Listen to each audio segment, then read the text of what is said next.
Welcome to JGTCR, I'm Cope, and today we are taking a look at all the engine swap vehicles available on the latest update 1.57 on GT7. Let's get into it. In this video, we will share a quick base tune and some commentary on how each of the engine swaps perform at Trial Mountain. Keep in mind, these are preliminary tunes intended to make these vehicles manageable post-swap, as many vehicles become undrivable after engine swaps. For more in-depth tunes, keep an eye on the Tuner series, also available on this channel, where we are making our way through tuning each of the vehicles in GT7 in manufacturer's order. Now let's get a move on and take a look at our first tune.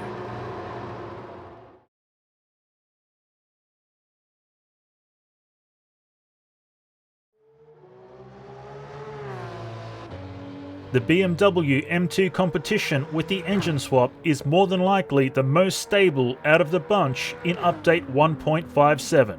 The balance of the vehicle has been impacted, but it's not that bad.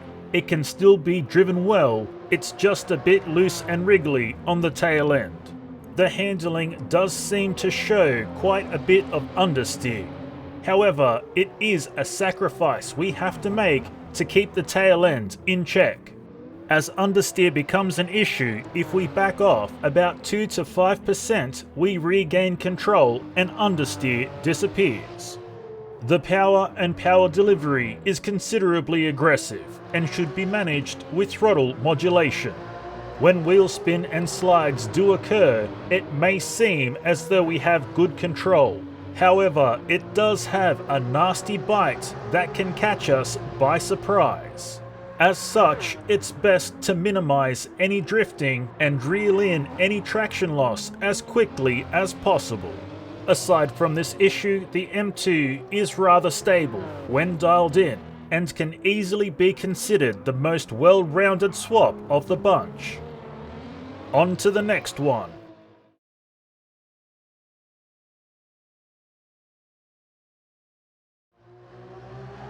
The BMW Z4 gets the same engine swap as the M2, the 2JZ GTE. Unfortunately, the outcome is considerably different. The balance of the Z4 is thrown out by quite some margin. This ends up making it an absolute pig of a car to both drive and tune. All roads ventured down lead to us sliding, no matter what settings we apply. This leaves us sifting through the ashes looking for the best of the worst tunes.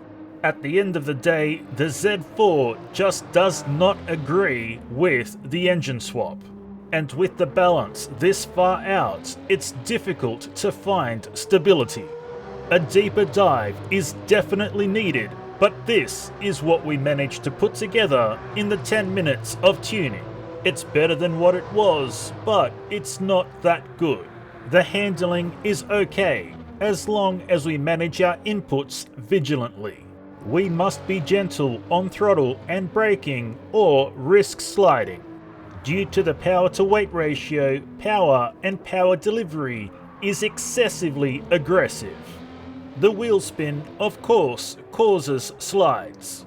And the only thing worse than the power oversteer is the snapback, because when it grips up, this vehicle is very snappy-tom indeed. Of all the engine swaps in update 1.57, this is the most misbehaved. As such, it ranks at the bottom of the list. Up next, the Ford GT06.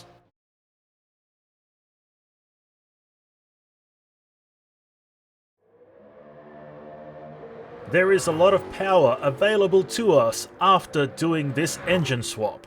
This is both a good and a bad thing. The issue is getting that power down to the ground. If we are too aggressive on throttle, this thing likes to spin out. Adversely, if we modulate the throttle correctly and get it to hook, there is copious amounts of understeer just waiting to make us plow directly off the track. This leaves us playing an additional game of balance the vehicle. And while it may be something that is reasonable to do in a time trial, in a race setting it is quite a different story. When fighting against understeer, it is best to ease off the throttle between 2 to 5% until we lose that understeer. When attempting to counter the oversteer, it's best to use low RPM and a higher gear to keep this GT happy. Only go wide open throttle on straight sections of road, and even then it is still a risk.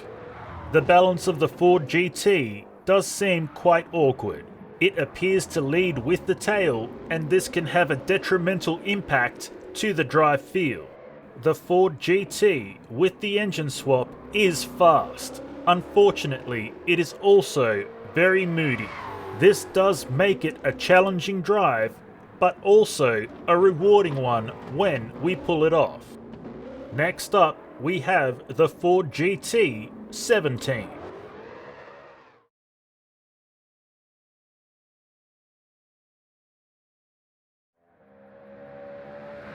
The tune sheets may be slightly different, but make no mistake, the Ford GT 06 and 17 are a carbon copy of one another. Both of these vehicles get the same engine swap. As such, both suffer the same fate. If we are looking to what is different between the two vehicles, it would be that the 17 is more stable than the 06. This allows us to be more confident and somewhat more aggressive when attacking turns. The end result is visible at the finish line with a difference of around 1.2 seconds. Once again, the Ford GT is fast but moody, but not as moody as the 06. And now the final vehicle, the Subaru BRZ S 15.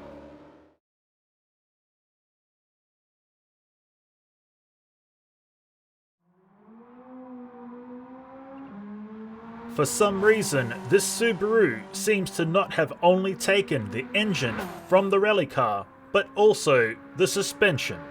The natural frequency was cranked up so high due to the fact that driving this vehicle was like driving a seesaw. On throttle, we were facing the sky, and on the brakes, we were looking at the tarmac 1mm in front of our bumper. The very wobbly nature of many of the rally cars available on GT7 seems to have been translated across to the BRZ. The nature of the handling is quite bipolar. As it wobbles around, it goes in and out of understeer and oversteer. We must ensure this vehicle stays comfortable at all times, or it will throw a tantrum. This is achieved by being overly cautious with inputs and making sure we set up for turns 100% properly. The power delivery is extremely aggressive when coming on, and even more so as the revs build. It's best to short shift and not go flat out unless we are in straight lines. When wheel spin does occur, and trust me, it will, it is hyper aggressive. There is absolutely no chill when it comes to the tail end getting loose, and when it does bite, be prepared to pray to whatever God you believe in, because this thing will snap your neck. This Subaru BRZ is a fairly subpar engine swap, and it is a chore to manage on circuit. A chore which becomes more frustrating the longer we deal with it. And that's all we have for you today, so until next time, keep racing!